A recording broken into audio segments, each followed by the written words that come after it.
زکوٰۃ حقیقت میں ہے کیا، اس کو سمجھ لیجئے۔ زکوٰۃ کے اعتبار سے بھی شریعت اسلامی کی روح سے مال جو ہے وہ دو قسم کا ہے۔ جیسے زمین میں نے عرض کیا دو قسم کی ہے، خراجی عشری، ایسے ہی مال باطنی، اموال باطنی، اموال ظاہری۔ کسی شخص نے گھر میں کچھ پیسہ رکھا ہوا پس انداز کر کے، یہ اموال باطنی ہے۔ کسی نے زیور رکھا ہوا ہے، چلیے سونے کی ڈلی رکھ لی ہے کسی نے، کسی برے وقت کے لیے، پتہ نہیں نوٹ جو ہیں وہ تو دھیلے کے رہ جائیں، جیسے کویتی دینار ہو گیا تھا، کہیں ایسی آفت نہ آ جائے کوئی تھوڑا سا سونا لے کر رکھ لو۔ یہ جو گھر میں چھپا ہوا مال ہے یہ اموال باطنی ہے، ان کی زکوٰۃ اسلامی ریاست نظام خلافت زبردستی نہیں لیتی، ورنہ تو گھر گھر جا کے جامع تلاشی کرنی پڑے گی، ٹرنک کھولنے ہوں گے، تکیے ادھیڑ کر دیکھنے ہوں گے کہیں کچھ رکھا ہوا تو نہیں ہے۔ اسلام کا نظام فطرت ہے۔ اموال باطنہ میں آپ کو آزادی ہے، زکوٰۃ دیں جسے چاہیں دے دیں، آپ کا اور اپنے رب کا معاملہ ہے، وہاں حساب جا کے دے دیجئے گا۔ اموال ظاہری کی زکوٰۃ جبراً لی جائے گی۔ وہ کیا ہے؟ یہ مال ہے جو دکانوں میں ہے، اموال تجارت۔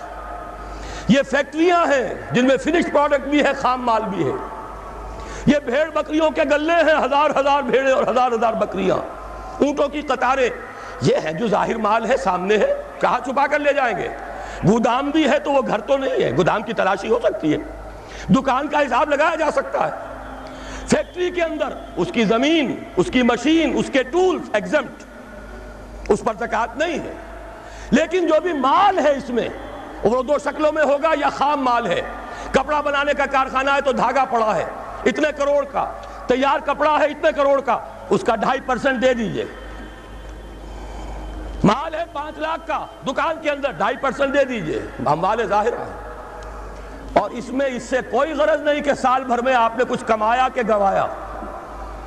جب تک آپ نصاب کی حد سے اوپر ہیں، چاہے آپ کا اس سال میں آدھا مال گیا، 10 لاکھ کی مالیت تھی، اب آپ 5 لاکھ کے ہیں، لیکن 5 لاکھ پر بھی آپ کو 2.5% دینا ہے، چاہے کمایا ہو چاہے گوایا ہو۔ اور یہ ٹوٹل پر ہے، کسی اکاؤنٹنٹ کی ضرورت نہیں، جو تاریخ معین ہے جا کر دیکھیے کیا مال پڑا ہوا ہے، 2.5% حساب کر کے دے دیجیے۔ اتنی رقم آئے گی۔ ابھی جو کہہ رہے تھے جنرل صاحب کہ یہ نعرہ بھٹو نے لگایا، یہ بالکل وہی بات ہے جو علامہ اقبال نے فرمائی ہے۔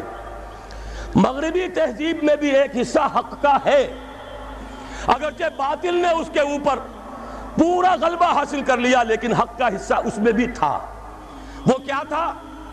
اوہام پر اپنی بات نہ قائم کرو، لا تقف ما لیس لک بہ علم ان السمع والبصر والفؤاد کل اولئک کان عنہ مسئولا۔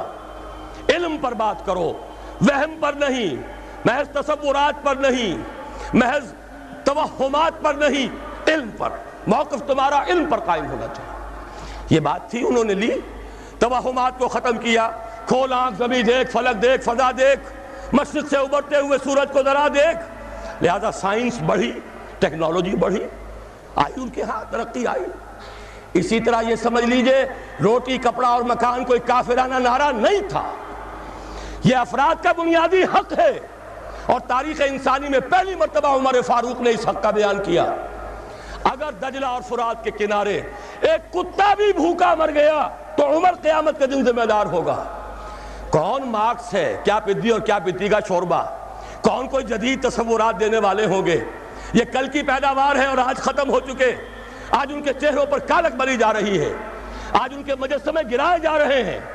عمر فاروق کا فرمان، یہ محمد کے غلام اور ایک ادنا تربیت یافتہ سپاہی کا فرمان ہے، یہ تا قیام قیامت قائم رہے گا۔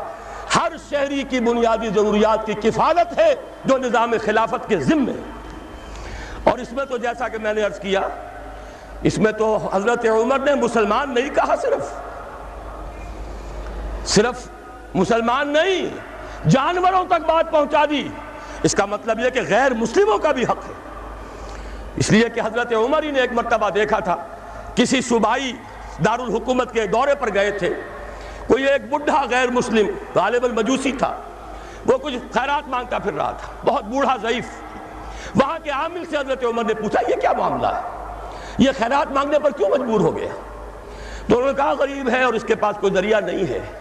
فرمایا یہ بڑا ظلم ہے کہ جب یہ جوان تھا، کماتا تھا، ہم اسے جزیہ لیتے تھے، اور آج اگر یہ بوڑھا ہو گیا ہے اور اس کا کوئی والی وارث نہیں ہے تو ہم نے اسے سڑکوں کے اوپر بھیک مانگنے کے لیے چھوڑ دیا، اس کا بھی وظیفہ مقرر ہو جائے گا۔ یہ ذمہ داری، یہ کفالت عامہ ہر شہری کے لیے۔ اور یہ جان لیجئے تجارت میں اور صنعت میں یہ سارا فساد جو اس وقت ہے وہ اس وجہ سے ہے کہ عام آدمی، عام کسان، عام مزدور مجبور ہے کہ سرمایہ دار اور جاگیردار کی ٹرمز پر کام کرے۔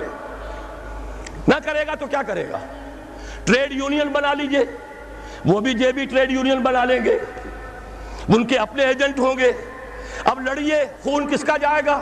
مزدور ایک دوسرے سے ٹکرائیں گے، کچھ حاصل نہیں۔ اسلام نے کیا نظام دیا ہے؟ آپ غریب کو ضمانت دے دیجئے، اگر تمہیں صحیح ویج نہیں مل رہی، تمہیں صحیح مبادلہ نہیں مل رہا اپنی محنت کا، مت کام کرو، تمہیں بھوکا نہیں مرنے دیا جائے گا، تمہاری بنیادی ضروریات کی کفالت ریاست کرے گی۔ اب ہوئی برابر کی چوٹ۔ اگر کارخانے دار کہہ سکتا ہے کہ اگر آپ کو یہ چیز منظور ہے کام کیجئے ورنہ جائیے، سب مزدور چلے جائیں گے، میں لاک اپ کر دوں گا، کارخانہ بند کر دوں گا، لیکن یہ کہ مزدور اس وقت یہ نہیں کہہ سکتا، وہ تو کہے گا جناب اسی تنخواہ پر کام کروں گا، اس لیے کہ ایک دن کام نہ کرے شاید بچ جائے، 2 دن کام نہ کرے بچ جائے، تیسرے دن فاقہ آئے گا، اس کے پاس کھانے کو نہیں ہے۔ لیکن اگر معلوم ہو میری ریاست خلافت اللہ فی الارض، وہ ضامن ہے، وہ رب العالمین ہے، اور اسی کی رب العالمینی کا یہ مظہر ہے نظام خلافت، رحمت للعالمینی کا سب سے بڑا مظہر محمد رسول اللہ کی یہ نظام خلافت، یہ ضامن ہے، یہ مجھے بھوکا نہیں مرنے دے گا، یہ میرے بچوں کے لیے کوئی نہ کوئی چھت ضرور فراہم کرے گا، تو پھر اس کے پاس بھی بارگیننگ پاور ہے، وہ بھی قدم جما کر بات کرے گا کہ جناب یہ ویج دیتے ہیں تو کام کروں گا ورنہ نہیں کروں گا۔ یہ ہے جو آسان ترین حل ہے۔ باقی یہ کہ جبر کیا تھا روس نے، اس کا حشر دیکھ لیا، اور سرمایہ دارانہ نظام اس وقت تو بڑا خوش ہے، اس کے ڈنکے بج رہے ہیں، اس کی فتح ہو گئی، سب سے بڑا دشمن سرنگوں ہے، وہ تو سجدہ کیے ہوئے ہے۔ لیکن یہ کہ واقعہ یہ ہے سرمایہ دارانہ نظام کے اندر جو کنٹرڈکشنز ہیں، جو تضادات ہیں، اب وہ ظاہر ہوں گے۔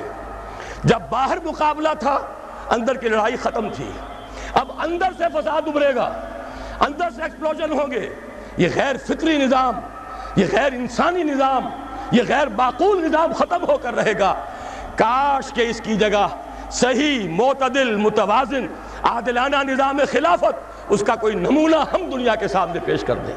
اس وقت پوری دنیا کی طرف ہماری ذمہ داری ہے، ساری نوع انسانی کے ہم مقروض ہیں کہ ہمارے پاس ہدایت ہے، لیکن ہم اس پر خزانے کا سانپ بن کر بیٹھے ہوئے ہیں، نہ خود عمل کرتے ہیں نہ دوسروں کے سامنے نمونہ پیش کرتے ہیں۔ یہ خلافت کی تحریک اسی لیے ہے، یہ سارے نظام کو بدلنا پیش نظر ہے۔